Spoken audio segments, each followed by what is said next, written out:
Año nuevo, propósitos y el pecado original moderno. ¿Qué tiene que ver el pecado original con tus propósitos de año nuevo? Quédate porque aquí está la razón por la que año tras año te propones cosas y no las cumples.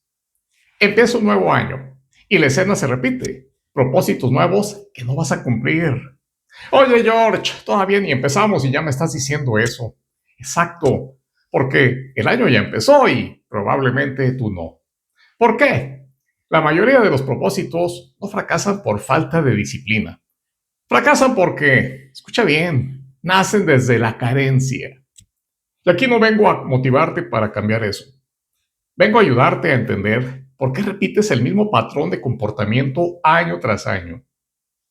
Porque solo cuando entiendes el porqué de tu comportamiento, puedes decidir si cambias, encuentras tu para qué, o sigues igual otro año más.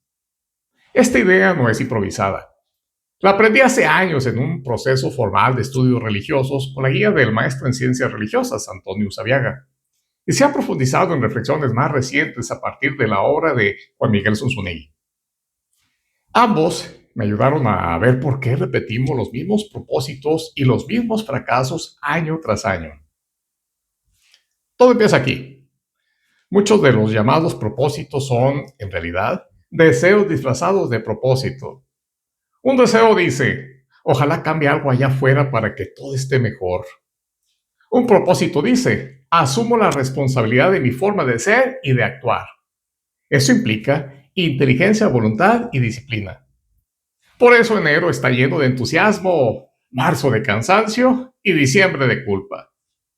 Porque el deseo nace de lo que falta, de la carencia, y lo que nace de la falta nunca te llena. Y para entender esto, mejor quiero llevarte al Génesis, no como dogma religioso, sino como mapa simbólico de la conciencia humana.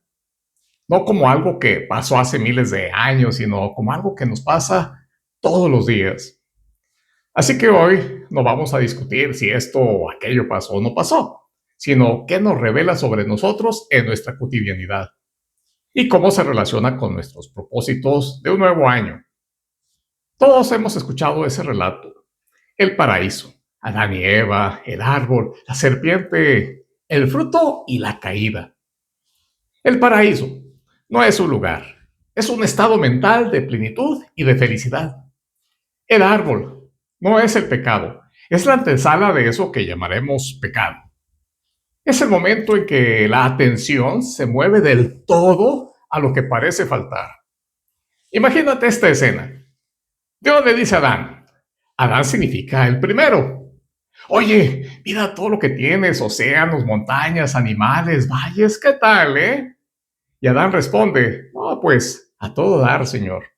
Y Dios continúa, todo es tuyo, todo. A toda madre, Señor, dice Adán. Y entonces Dios termina diciendo, excepto ese árbol. Y algo se mueve en Adán. ¿Cómo que todo es mío, pero ese árbol no? Dios insiste, Adán, lo tienes todo. Y Adán, tú, yo, responde, sí, pero me falta el árbol. Y Dios, con paciencia infinita, no te falta nada. Y Adán, me falta el pinche árbol, ¿no entienden? Ahí no se perdió el paraíso. Ahí se dejó de habitar. El problema no fue el árbol, fue que el todo dejó de bastar. El fruto, el que probaron Adán y Eva, no es el regalo. El regalo ya había sido dado. El regalo era el paraíso mismo, el todo, el estar completo. Y aquí aparece la serpiente, ese personaje que casi siempre se nos explicó mal. La serpiente no es un demonio con cuernos. La serpiente es una voz interior, tu ego. Esa voz que no te empuja ni te obliga, solo te susurra.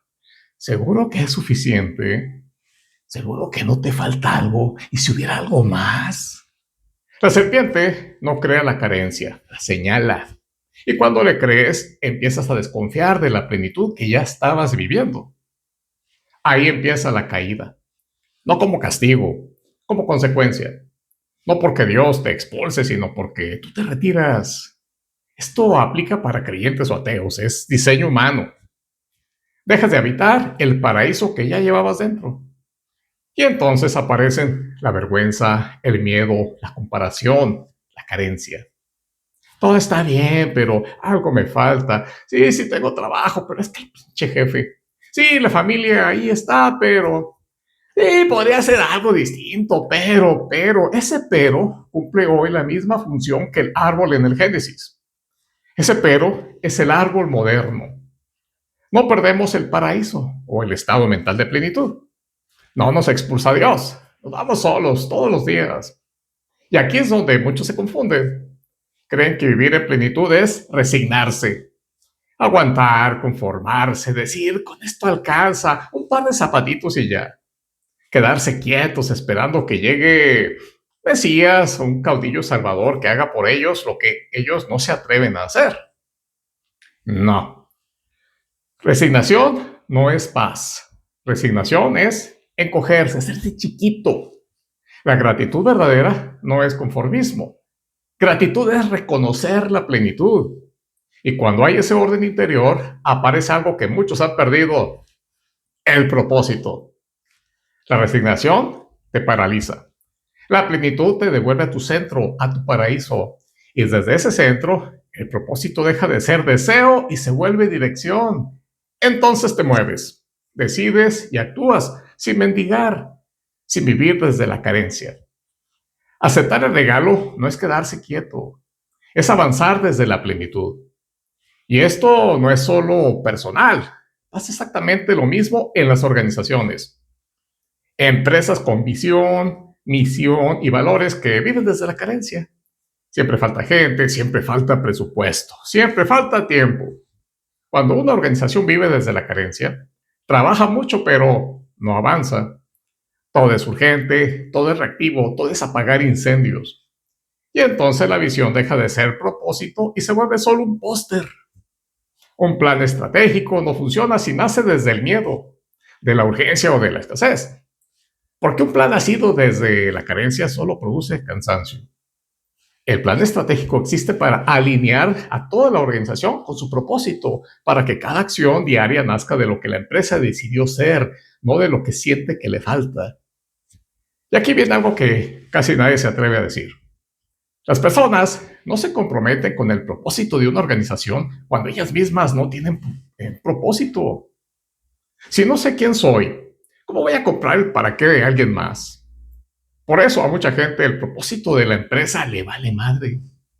Aunque digan que sí, que todo chingón, a echarle ganitas. Lo que están esperando es que den las 6 y ahí quedaron las ganas. No porque sean malas personas, sino porque están vacíos de propósito. Por eso, el punto de partida no es el presupuesto, ni el layout, ni el indicador. El punto de partida es este. No necesito nada para empezar ya. Lo tengo todo para decidir distinto. Por eso tantos propósitos fracasan. No por el caos de afuera, sino por el desmadrito y el desorden interior que todos llevamos muchas veces dentro. Por la serpiente interna, por el ego. Cuando logre esto, entonces estaré bien. Cuando pase aquello, entonces, y lo que viene después de ese cuándo y de ese entonces es contarte una mentira. Un autoengaño elegante, para no hacernos responsables ahora. Eso no es propósito, eso es carencia sofisticada. El verdadero propósito no es lograr algo, es convertirte en alguien distinto en cómo piensas, decides y actúas todos los días. No es lo que alcanzas, el resultado en sí. No estás despreciando el resultado, solo recolocándolo en su lugar correcto. Es quien te vuelves en el proceso, porque sin ese quién, los resultados no se sostienen. Y ese quién no es cualquier cosa. Ese quién es tu centro, es desde donde piensas, decides y actúas. Tu paraíso, tu plenitud. Por eso la pregunta no es qué propósito tienes este año. La pregunta es, ¿desde dónde lo estás creando? El paraíso no se perdió, se olvidó. Adán y Eva no fueron expulsados, se fueron solos.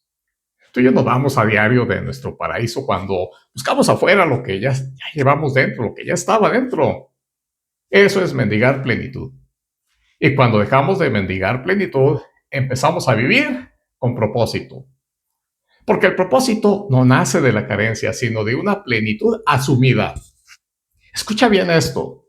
La plenitud no es el premio al final del camino. Es el lugar desde donde se empieza a caminar. Soy Jorge Alejandro Flores, George, consultor organizacional y coach ontológico. Esto es Georging, coaching en cortito. Ahora dime algo. ¿Quieres ser feliz o te conformas con el clásico con no sufrir alcanza? O con el ando que es ventaja como propósito para este año. Porque son caminos distintos. Y uno de ellos, el de la plenitud y la felicidad, te exige despertar a tu propósito más importante del año. Ser feliz. Y no, felicidad no es ausencia de dolor o de tristeza o de fracaso. La felicidad es un tapete tejido con hilos finos de dolor, de fracasos, de tristezas superadas, al igual que el éxito. Es igual. Continuaremos hablando de ello a lo largo del año. Con propósito,